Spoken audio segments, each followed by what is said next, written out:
Target बनने लगे तो क्या अगला कदम होगा लिमिटेड वार या न्यूक्लियर डिटरेंस का टूटना।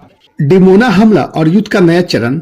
मिडिल ईस्ट में तनाव अब शैडो वार से निकलकर सीधे युद्ध में बदल चुका है और फिर एक ऐसी खबर आती है जिसने पूरी दुनिया को चौंका दिया है।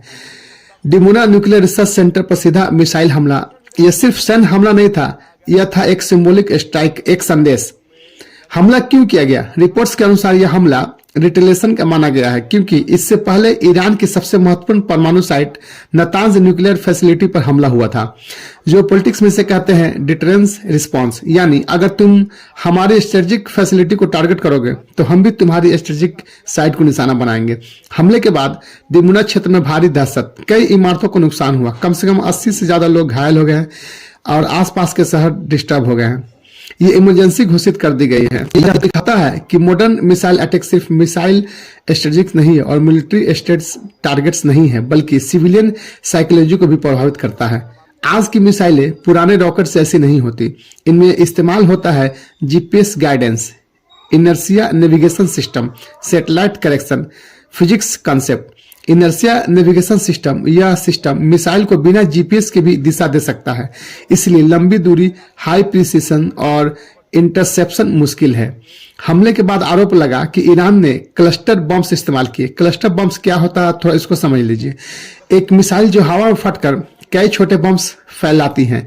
साइंटिफिक पर्पस की वजह से वाइड एरिया इंपैक्ट होगा, मल्टीपल टारगेट्स न्यूट्रलाइज होगा। लेकिन समस्या क्या है? अनएक्सप्लोर्ड बम्स बाद में सिविलियंस के लिए खतरा बनते हैं। इसी वजह से कई देशों ने इसे बैन कर दिया है। दूसरा मोर्चा है हिजबुल्लाह की भी एंट्री है। उसी समय उत्तरी सीमा पर भी हमले शुरू हुए। टारगेट बना मालोट तरसिया, जहां हिजबुल्लाह द्वारा रॉकेट स्ट्राइक्स की खबरें आई। यह स्ट्रेटजी कहलाती है मल्टी फ्रंट वारफेयर, यानी दुश्मन को कई दिशाओं से व्यस्त रखना। क्यों बढ़ रहा है यह खतरा? अब स्थिति खतरनाक इसलिए है क्योंकि न्यूक्लियर फैसिलिटीज टारगेट हो रही हैं, रीजनल ग्रुप्स शामिल हो रहे हैं, सुपर पावर्स इनडायरेक्टली इन्वॉल्व हैं। इंटरनेशनल रिलेशंस थ्योरी में से कहते हैं एस्केलेशन लेडर। हर जवाब युद्ध को अगले स्तर पर ले जा रहा है और अब सवाल यह नहीं रहा कि युद्ध होगा या नहीं। सवाल यह है क्या यह रीजनल वार रहेगा या सुपर पावर्स की एंट्री से ग्लोबल कॉन्फ्लिक्ट बन जाएगा। तो इसके साथ साथ इसमें हॉर्मुस जो साइट्स है उसको भी ब्लॉक किया गया है। अगर states of Hormuz continue block रहा तो वर्ल्ड के लिए बहुत ही बड़ा खतरा होगा।